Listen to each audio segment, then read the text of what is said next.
had her right before they left the state and took off on their all over the place thing that they were doing. She threatened to kill me almost 10 years ago because I didn't believe John was a prophet of God. Okay, can you repeat that again? She threatened to kill me about 10 years ago whenever I told her I did not believe John was a prophet of God. She threatened to kill you because you didn't believe that John was a prophet? Yes. Wow.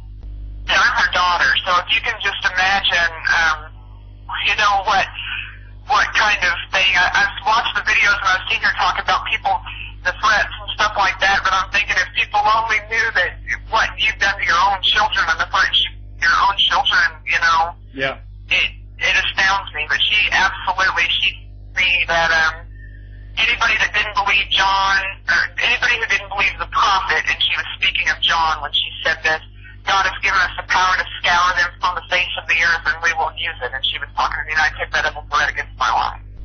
So basically, nothing much has changed, because if we look at these situations going on right now on YouTube, and I do not know if you know anything about it, it is basically those that do not, basically those that oppose John and basically, do not believe he's a prophet. We came to find out that there's basically nothing they will not do to persecute you or to slander you or to shut you up and. No, and I believe, and that's how they've always been, and her especially. I mean, my dealings with John after I found out about him, his own daughter, became extremely limited. I did not want this man anywhere near me or my family after that. Wow. But the feelings I had before that, I could see that in him. I knew that there was something wrong. I believe, honestly, that John is a very dangerous man. You believe that John is a very dangerous man? Absolutely. Okay. He's, I know that she is, but he is, I don't know how to put it other than he is the ringleader. Because I know that she doesn't do anything. He's got a very dim view on women and women's opinions, and I have seen, and my other members of my family have seen him talk to women like, he'll automatically address the man present instead of the female, and he'll say rude and condescending things. So I don't see where now my mother has a lot of control over her life. It's probably all of him. Anything that she says and does now is going to be with his approval, just knowing what I know of him. But in that same respect, my mother also has the capacity at any time to end arguments, and she doesn't. So, all right, that's a choice we all make. So concerning John, he doesn't believe that women really should have a say or an opinion in anything. Absolutely, and that I have seen firsthand. A lot of my family has, her own sisters have. I think the last time they tried to visit in person with my brother had to put him in check for talking down to my brother's wife. And, it was a respect issue. You don't come into somebody's home and talk to their wife like they're just dirt.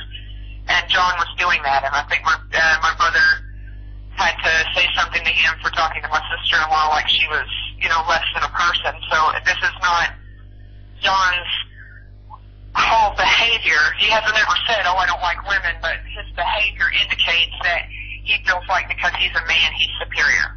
Well, that explains a lot to me concerning that which has been going on between John and Sharon and this very ministry, which has a woman as a leader, by the way. This explains a lot. It would explain a lot. If that's the case, then it would probably have a lot to do with the fact that she is a woman, because he is all about, he's a man, and so he knows everything, and he doesn't even want to hear your opinion. If you're a woman, it doesn't matter. And she won't, my mother, I want to say that she has always been very susceptible to people that are overbearing like that. She's always been a follower, really, not a leader, and so it doesn't surprise me that the things are kind of this way with him. Alright, so everything that Sharon basically does and speaks is under the supervision of John. Oh yes.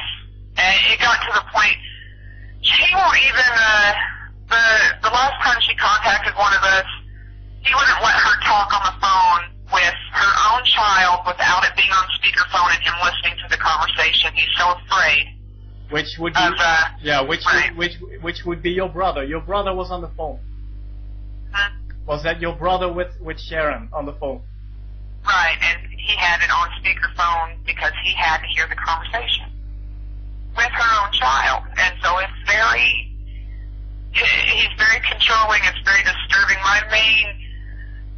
I know that they go from place to place, joining different religious groups and stuff like that. And I know that their views change a lot. My main concern is that they're going to start their own, and I know people throw around the world where this place is a cult or that place is a cult or this religion is a cult, and as to who is right on that, I don't know, but I will tell you that if John ever manages to get his own following, quote unquote, going, it will be a cult situation. He is not in any way, shape, or form the religious leader that he claims he is. All right. So this is one of the reasons why you feel this burden to bring this truth out now. It is because you want to prevent that from happening, and on top of all, people's children are not even safe in... no, right. Yeah, okay. Right, and I can't, I asked my sister, I said, I don't think I can sit back in good conscience. I don't want to be afraid of them anymore. I don't want to live afraid that they're going to come and try to do something to me or my children, and I can't sit back in good conscience anymore and watch what's going on and know that at some point in the future that some child may be injured by John because of the way that he is and not say anything, because I feel like I'm a part of that. I'm just as much to blame, and I want people should at least know what they're dealing with when they deal with John and Sharon. I really admire and respect your courage to come forward here, because if I get this right, it is basically fear that has kept you back all this time to bring these truths up. Yes. Wow. Absolutely. I've lived a good portion of my life terrified of this woman and him. Terrified. And we all have, to a certain extent, all three of us. Wow. Okay. So now, after like 10 years, it is time to no longer receive this spirit of fear. And I believe for sure that for a change, they will fear you now. And, I think a lot of people will be set free through this. Well, it's going to be hard for them to stand up. They're going to stand up and call me a liar, but the fact is, everybody watch. There won't be any slander lawsuits filed against me, and I'll tell you why. Because the truth is on my side. I have a whole family full of people, not just mine, but her immediate family, people that, my aunts on her side, and people that know her as well as I do. There's nobody that will defend her. No one, because they all know the truth. So just watch. They're going to call me a liar. They're going to call me saying I slandered them. Well, but they all have the recourse of the law in the United States, and they can feel free to use it. I would actually ask them to give it a try. So, if I refer people to you, if we put out these videos, then you are willing to really, to testify of John and Sharon, and basically your whole family, if needed to, would back you up. Yes, absolutely. And my brother and my sister have also said that when this video is posted, that all three of us will post to it, telling people we are actually her children, and you guys can feel free to message us on YouTube if you'd like, and we will talk to any one of you. And we're the only three kids she has, and so we grew up with her, and we know her better than just about anybody else. So. All right, okay. Wow, this is quite a testimony, and this is basically just a fraction of all the things that happened, huh? Yeah, it's just a small piece of the pie. I had almost 18 years of torment and torture at this woman's hands. Wow. And so that was just a very small piece. It would take forever to get it all out, because the abuse wasn't only physical, it was mental too. And I spent more years dealing with the mental abuse that she laid on me than the physical by far. So,